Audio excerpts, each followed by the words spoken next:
Best kitchen. இன்றைக்கி நம்ம சேனலில் என்ன பார்க்க போகிறோன்னா முட்டை கிரேவி பார்க்க போகிறோம். வாங்க வீடியோக்குள்ளே போகலாம்.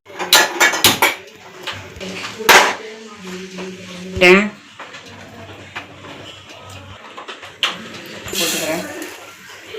புரிஞ்ச உடனே நம்ம சோம்பு போட்டுக்கலாம்.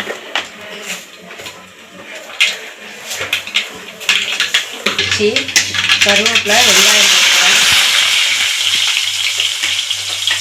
தூரமாகவே நிற்கணும்.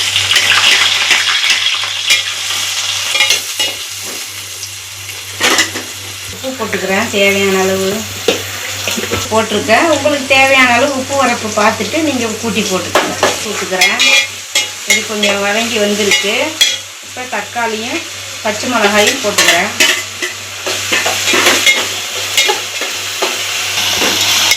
இதை ஒரு 5 நிமிஷம் வேகட்டும். மூடி போட்டு வச்சோம்.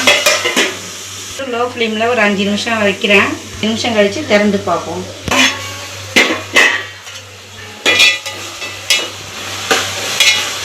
நல்லா வெங்காயம் நல்லா வதங்கி வந்துருக்குது. தக்காளி 2 வெங்காயம் அரைச்சி வச்சுருக்கேன் இந்த கிரேவிக்கு. அதையும் அதில் போட்டுக்கிறேன். அந்த எண்ணெயில் வதங்கட்டும்.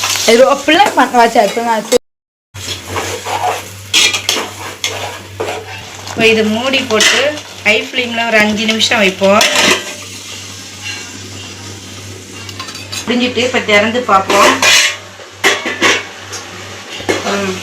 பாருங்கள், நல்லா எண்ணெய் திரண்டு வந்துருக்கு.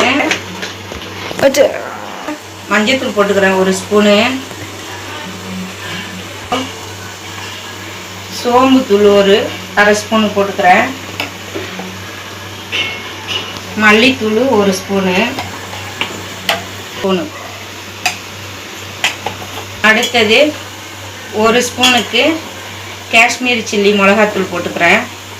உங்களுக்கு ஸ்பூன் போடுறேன். உங்களுக்கு தேவைக்கு நீங்கள் போட்டுக்கோங்க. உரப்பு கொஞ்சம் கம்மியாக தான் சாப்பிடுவோம், அதனால் நான் கம்மியாக போட்டுருக்கேன். திறந்து பார்க்கலாம் எப்படி இருக்குது, வெந்திருக்கான்னு கிரேவி. இப்போ கிண்டி பார்த்துட்டு நல்லா சிம்மில் தான் வச்சுருக்கேன். நல்லா எண்ணெய் திரண்டு வந்திருக்கு. இப்போது ஒரு எலுமிச்சம்பழத்தை புழிஞ்சு வச்சுருக்கேன். அதை ஊற்றிடுறேன்.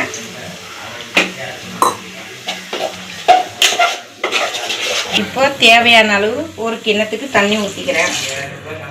தேவையான அளவு தண்ணி ஊற்றி மூடி போட்டு கொதிக்க வைப்போம். கிரேவி கொதித்து வந்தோடனே முட்டையை போட்டுடலாம். கிரேவி ரெடியாகிட்டு இப்போது முட்டையை அதில் போட்டு முட்டையை கீறி போட்டுக்கலாம்.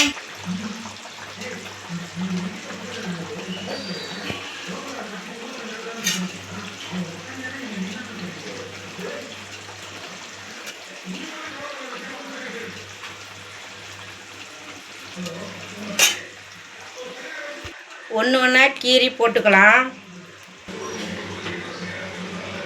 போட்டுட்டேன். முடிஞ்சிட்டு இதை கிண்டி விட்டு முட்டையை போட்டாச்சு. 7 முட்டையை போட்டேன்.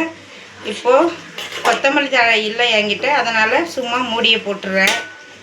முடிஞ்சிட்டு இப்போ அடுப்பை ஆஃப் பண்ணிடலாம்.